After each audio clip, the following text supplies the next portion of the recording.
से तरावी शुरू हो जाएगी। तरावी वो नमाज है जिसमें पूरा कुरान खड़े होकर नमाज की हालत में सुना जाता है और आँख, कान, हाथ, पैर इनको भी हर उस काम से बचा के रखें जो अल्लाह के फरमान से टकराते हों। यानी ऐसी मर्यादा अपनी ज़िंदगी में रखें जिससे, और ऐसे मरीज़ जिनको डॉक्टर रोज़ा रखने से मना करे और कहे कि अगर आप रोज़ा रखेंगे तो आपके और बीमार हो जाने की आशंका है, उनके लिए तब तक रोज़ा छोड़ना सही है जब, या जिसके गर्भ में संतान पल रही है उसको भी अगर डॉक्टर मना करता है और कहता है कि आपका रोज़ा ना रखना उचित है तो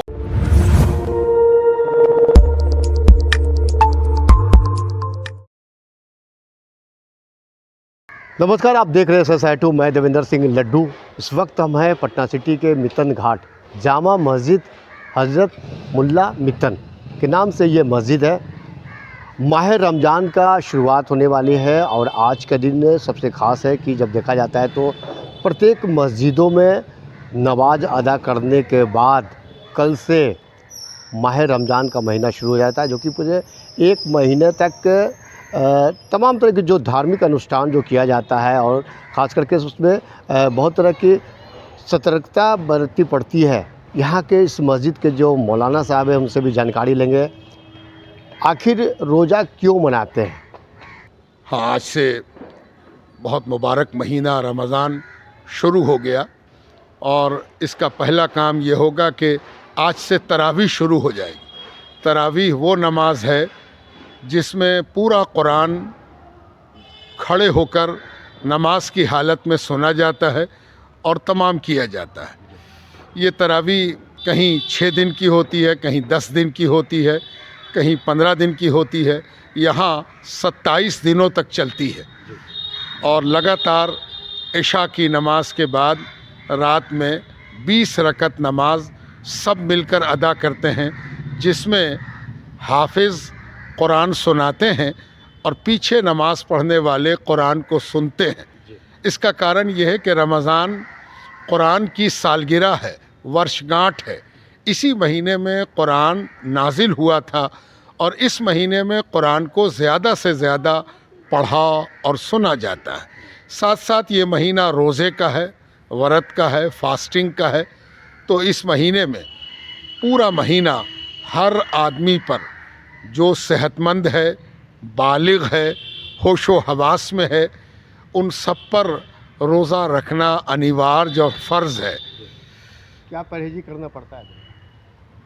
परहेज़ का आलम यह है कि जो लोग भी रोज़ा रखते हैं उन्हें इस बात का ख़्याल रखना है कि वो खाने और पीने से बचने के साथ साथ अपनी इंद्रियों को, आँख, कान, हाथ, पैर इनको भी हर उस काम से बचा के रखें जो अल्लाह के फरमान से टकराते हों।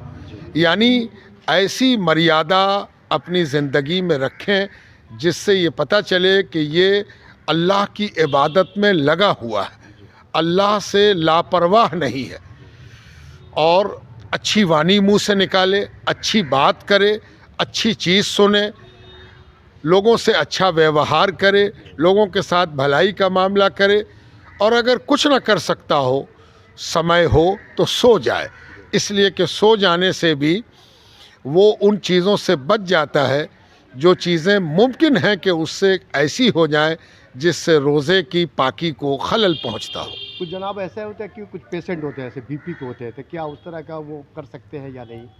ऐसे पेशेंट और ऐसे मरीज़ जिनको डॉक्टर रोज़ा रखने से मना करे और कहे कि अगर आप रोज़ा रखेंगे तो आपके और बीमार हो जाने की आशंका है, उनके लिए तब तक रोज़ा छोड़ना सही है जब तक कि वो पूर्ण रूप से स्वस्थ ना हो जाएं। जब वो स्वस्थ हो जाएं तो साल भर में जब भी चाहें वो अपने छूटे हुए रोज़े को पूरा कर सकते हैं। अमूमन देखा जाता है कि कुछ जो है जैसे 5 दिनों का, 7 दिनों का, 10 दिनों का रोज़ा रखते हैं, इसका क्या मतलब है? ऐसा कोई प्रावधान नहीं है कि 1 महीने के रोज़े के बजाय कोई अपनी मर्ज़ी से 1 दिन 2 दिन 7 दिन 10 दिन का रख ले, ऐसा ना कोई रखता है, ना कोई प्रावधान है।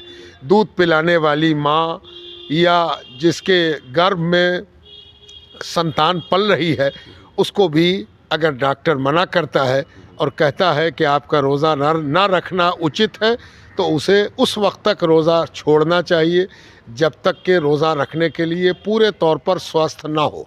इसी तरह जो लोग किसी यात्रा पर जा रहे हों, मुसाफिर हों, उनको अपने यात्रा के दौरान अगर वो चाहें कि रोज़ा छोड़ दें, तो वो यात्रा के दौरान रोज़ा छोड़ेंगे, इसलिए कि मुसाफिर के लिए मुनासिब ये है कि वो सफ़र के दौरान रोज़ा न रखे। जब सफ़र पूरा हो जाए तो वो अपने छूटे हुए रोज़े को पूरा कर ले।